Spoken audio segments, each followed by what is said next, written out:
by ineffective dialogue to make it more purposeful.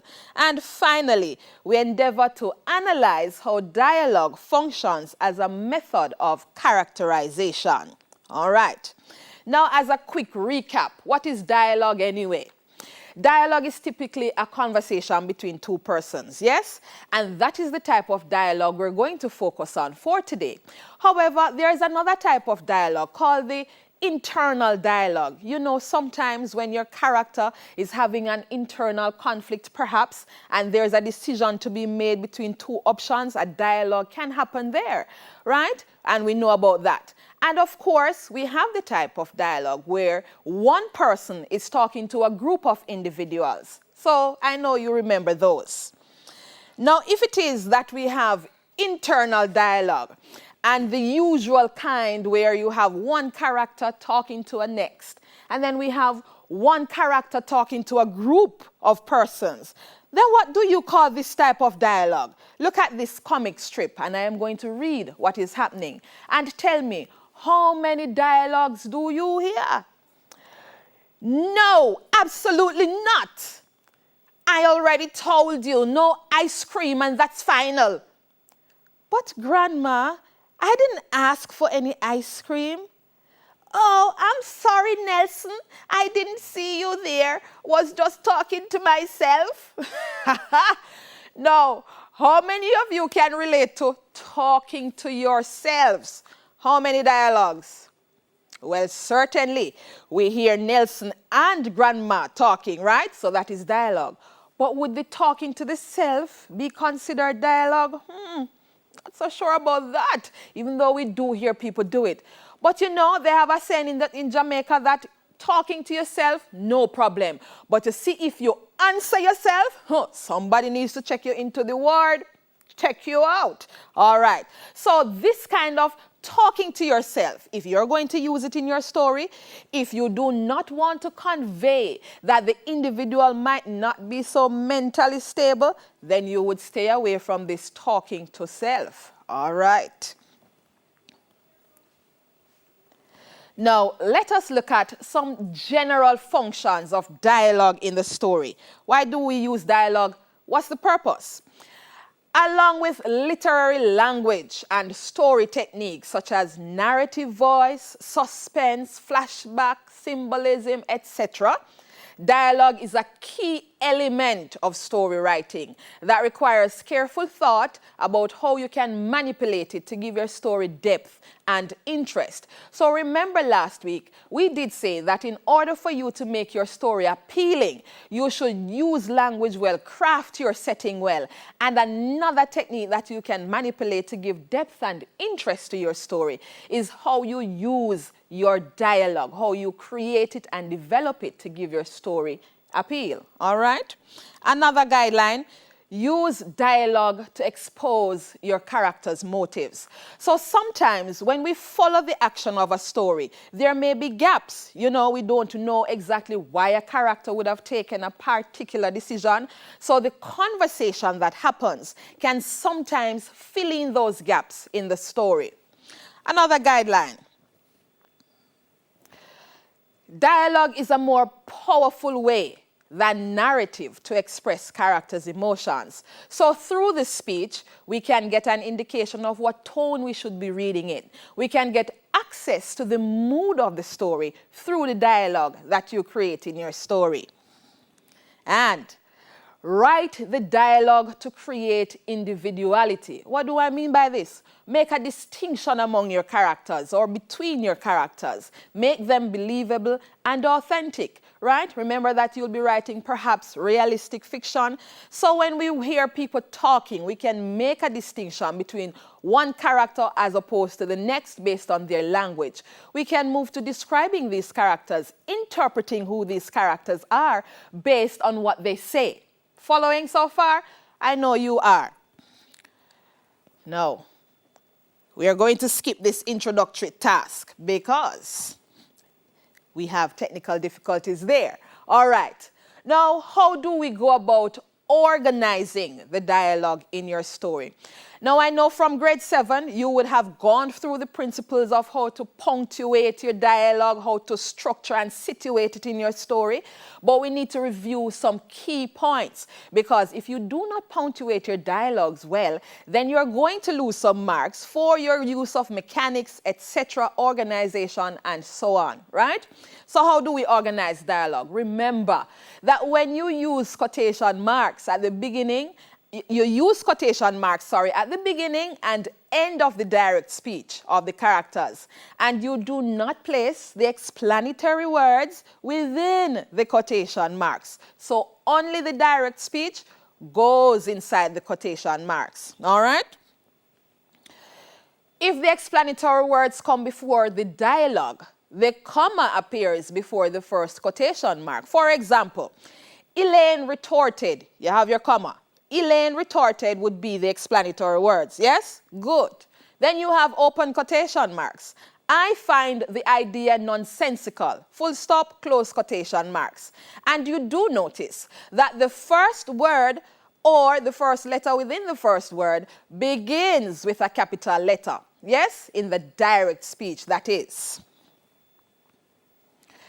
If the dialogue ends with an exclamation point or a question mark, the explanatory words that follow begin in lowercase, and the dialogue punctuation still goes inside the quotation marks. For example, will you honor your promise?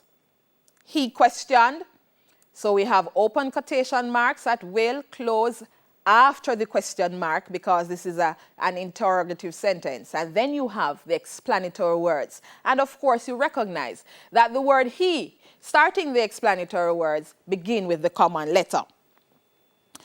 And then use a new paragraph or move to a new line to indicate a speaker. So if you have two persons engaged in a conversation, person A speaks first, you would not continue the conversation when person B begins in the same line. You move to a new line or a new paragraph so your readers can follow well who is speaking. Okay? Then, if action comes in the middle of the dialogue, the first letter of the second fragment should be in lowercase. Example, at the end of the day, he bellowed, there's always more soup. All right? So at the end of the day, first part of the direct speech, we have the explanatory words coming in the middle, and then we have there's always more soup. All right? And note that the first part of the direct speech, you close quotation before you start your explanatory words. Then you open quotation marks when you begin the second part of your direct speech. And I'm sure all of these memories are coming back when you first learned these ideas. There are more rules. Research them and practice. Ensure that your dialogue is properly punctuated and carefully structured in your story. Now let us also review characters and characterization. All right? So we know that characters are the people involved in your story. And these are the types of characters that we'll be looking at today. However, we do have abstract ideas, objects that are sometimes personified and transformed into becoming characters in a story. There's a story called The Pilgrim's Progress, and it carries with it a Christian, teaching kind of principles and lessons with it. And in that story, the characters are actually faith, morals, long-suffering are characters in that story. So that's an example of how you can use abstract ideas to become characters in your story. You should check it out. It teaches you some very good principles. Yeah, man. And then we have this idea. Characters are those people whose experiences we follow. And when you write your short story, you are advised that you should not exceed having 3 characters. Sometimes 2 would be sufficient, depending, right? You would have a major character, minor character, perhaps. Remember that you're working with 400 to 450 words. So you do not have that time and space to develop so many characters and trying to give them, enough to say and enough to do in your story. So keep the number small. Also remember that your characters need to go through some kind of development, especially your major character. How has the character been impacted by the events of the story? Do we see the character reflecting? What do we learn about this person? How has this person changed? We need some diversity, right? Make your character dynamic instead of static. You remember the list of characters? Minor, major, dynamic, static. We have stereotype. Yes, and we also have another one called the foil. Now you decide how many characters you're going to use and what roles they will play. When you write your stories, of course, we're expecting that you use both direct and indirect methods to reveal your characters. The more indirect methods you use, the better, because you are giving your readers an opportunity to infer who these individuals are. And it makes for a better or more interesting revelation of the characters, right? And you would have learned that STEAL is an acronym that gives the avenues through which characters are revealed and interpreted. And based on the topic of the lesson, you would have picked up that we are going to focus on the speech, you know, the conversation that happens. What do the characters say? However, T means what they think. E, characters' effect on other characters in the story. A means action. How do we learn about characters through their actions? And L means looks, physical descriptions. Based on how a person dresses, how can we interpret that individual? So bear in mind, we're focusing on speech. All right? So direct and indirect characterization, you know the difference. What is direct characterization? What you will explicitly state in your story. So if you say Tom is annoying, that is direct characterization. However, if you say Tom pulls the chair from beneath the girl and causes a fall, how would you interpret Tom's character there? Does it say that Tom is mischievous? No, but based on his action, you would have figured that out. So we want you to focus on how you can use different methods of indirect characterization. And use of dialogue is that method that we are focusing on today. Now, I've said a lot so far.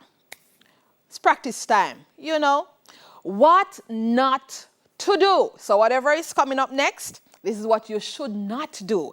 So we are going to examine in a sample how dialogue is ineffectively employed. And you need to ensure that you avoid this limitation in your own writing. Ready? Okay. So the specific instruction is, we're going to examine the following dialogue to determine if it is effectively employed to reveal characters. And of course, you know that it's not. But how so? Okay, let me read this for you.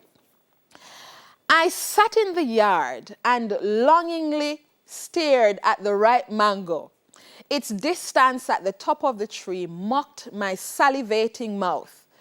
As I was about to attempt climbing the tree, my mother's beckoning temporarily hindered my intention. James, she called.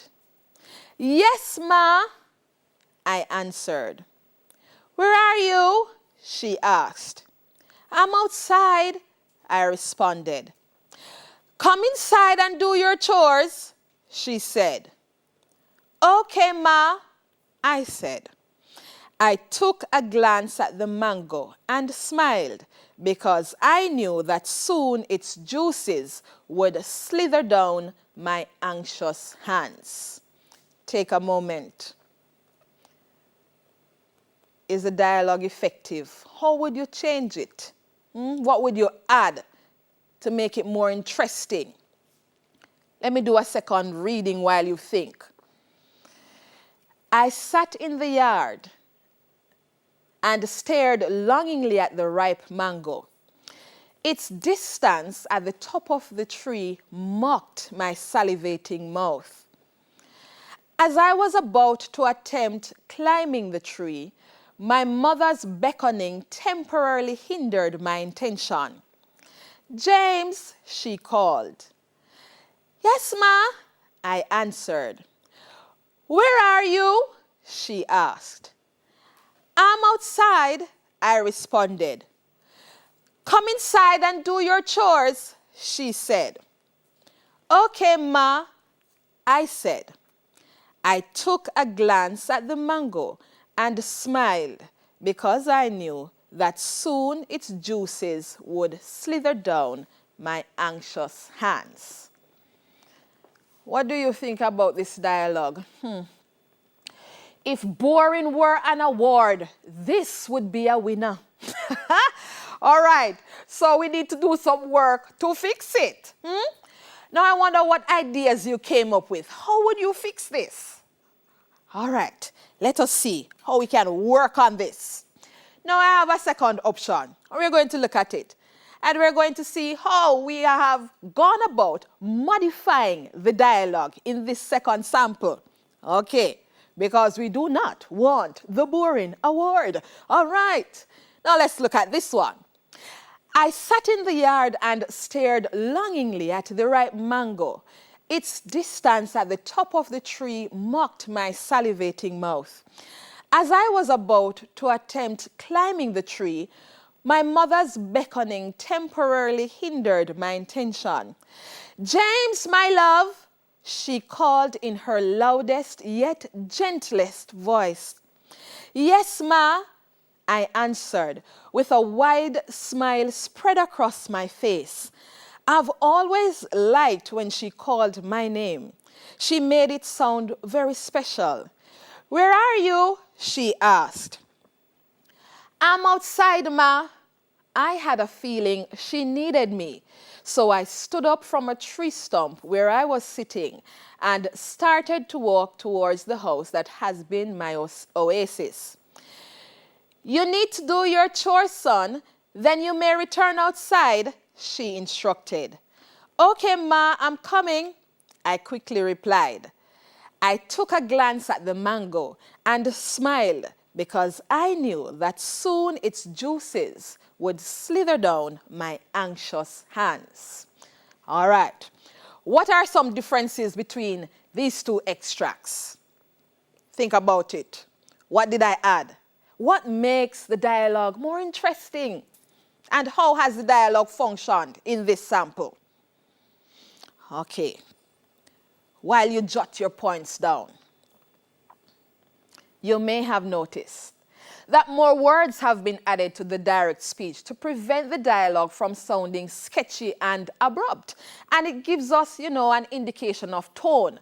No, I'm not saying that you have to write lengthy direct speeches. You determine that. Sometimes it is the mood that you want to create that helps you to decide how long your speech will be. And the context of your story should also guide if you're going to have a short speech or you're going to have an extended speech in your story. So we have an example. Come inside and do your chores, she said, becomes, you need to do your chores, son, then you may return outside. So when we add to this, we realize that there is a loving tone. The mother referring to the son and then telling him that, I won't keep you inside for long. You'll soon return outside. So she sounds very friendly, very amicable, right? And she knows that he was outside having his time with playing or looking at the ripe mango. And so she's going to allow him to return to his pastime or whatever else he was engaged in. And then we have, the explanatory words have been expanded. Yes, ma, I answered with a wide smile spread across my face. So he was not resisting the beckoning of the mother, all right? And you may have noticed that the explanatory words have been revised to prevent repetition. So instead of saying I said, she said, we said, use synonyms such as replied, instructed. Those would serve as alternatives. The narration has been used to break the monotony of the dialogue in the first sample, right? So instead of having a flow of about 5 direct speeches, you have intermittent narration to make the story more interesting. For example, I'm outside, ma. I had a feeling she needed me. So I stood up from a tree stump where I was sitting and started to walk towards the house that has been my oasis. And we also note that the action in the narration is used to support the boy's speech, which gives us an idea that he is compliant or obedient, right? We also learn in the second sample that he's quite attuned to his mother because he could detect, even before she said, come inside and do your chores, that she wanted him. Okay? So we gained access to the two's relationship. We know that the boy is obedient. We also found out that he shares a connection, a special connection with his mother. In addition, in the second sample, we learned that, you know, the mother is quite warm. The mother says, James, my love. In the first sample, we did not get that information. And so we do recognize that we can indeed use dialogue to reveal our characters in our story. All right? I hope you were able to follow those ideas. Now we are going to apply what we've just learned to another sample. Ready? Your instruction. You are going to examine the following extract to determine how dialogue is used as a method of characterization. Remember now that we are using dialogue, direct speech, as a method of direct characterization. Do you remember what? No, I made an error. As a method of indirect characterization. And I heard all of you shouting in TV land that no, miss, dialogue is being used as a method of indirect characterization.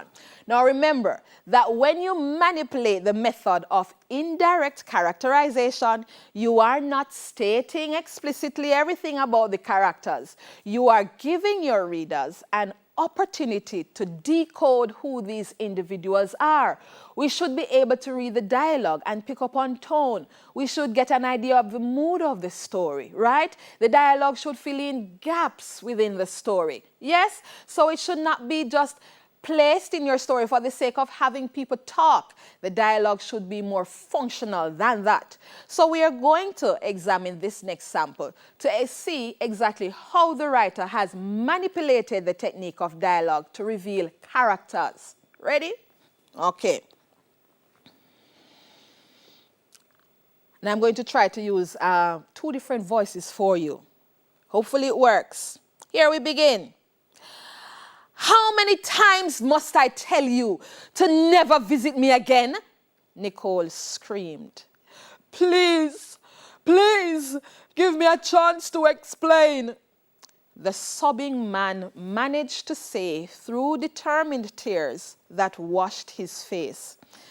I cannot continue to pretend as if I do not care about you. I'm sorry. And all I am asking for is your forgiveness. Forgiveness? You must be joking. You left me for 15 years. And now you want me to move on as if nothing happened? Just go. Nicole closed the door, and her tearful eyes to shut out the hurtful memories of the past. My.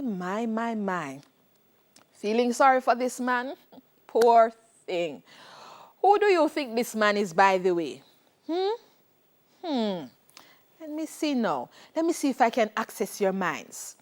Probably you're thinking that it's a man with whom she was in a relationship. I don't know. What about, a father that left this child when, she was young? I don't know. Well, we're left to draw conclusions. All right, look at the sample and determine how does the writer use dialogue. What are we able to interpret about these two characters based on the speech, based on the dialogue that happens between them?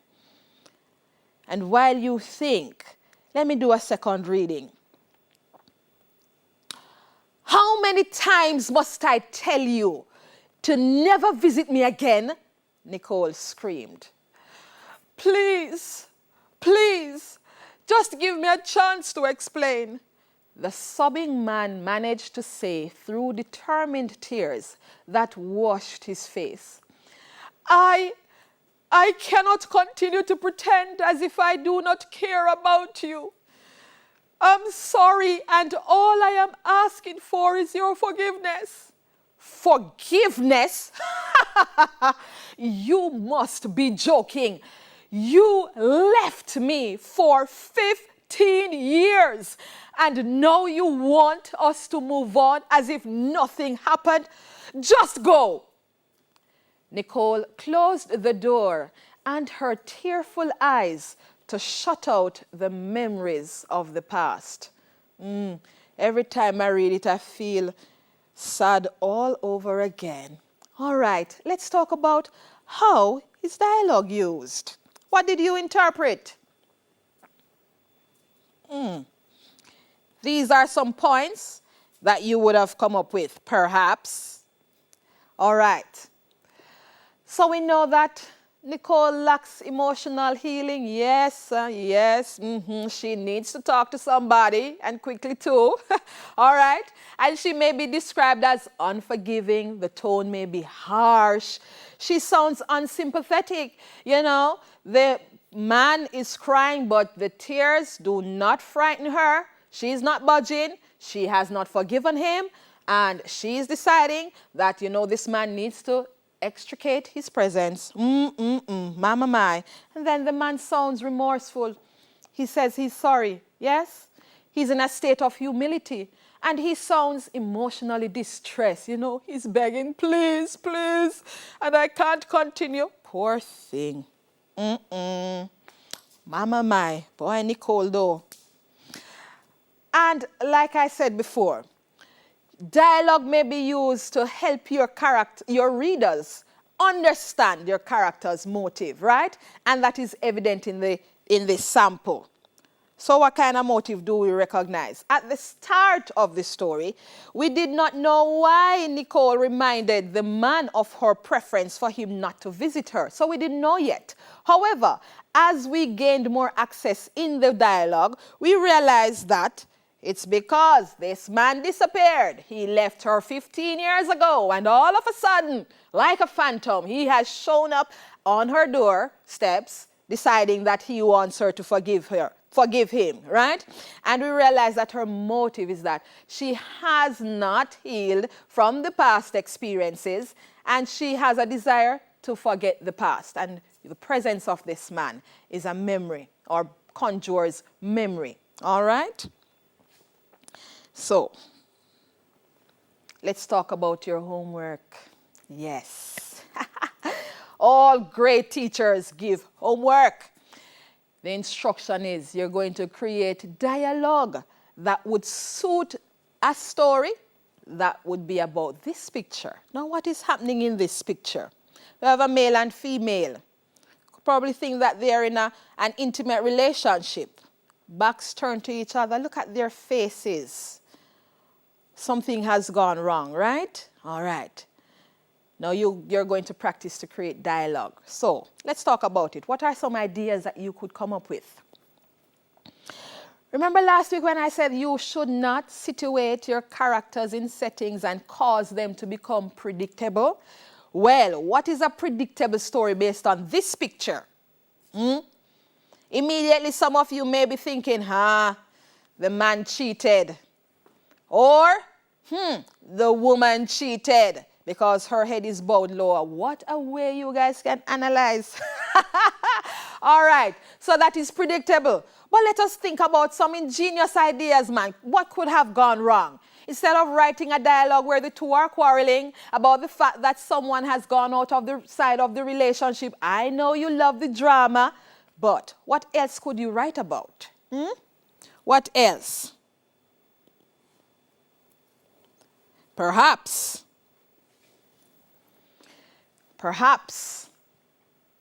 they too were pregnant. You know, in Jamaica, we don't say we are pregnant, the girl is pregnant, or I am pregnant. But in other spaces, the couple was pregnant.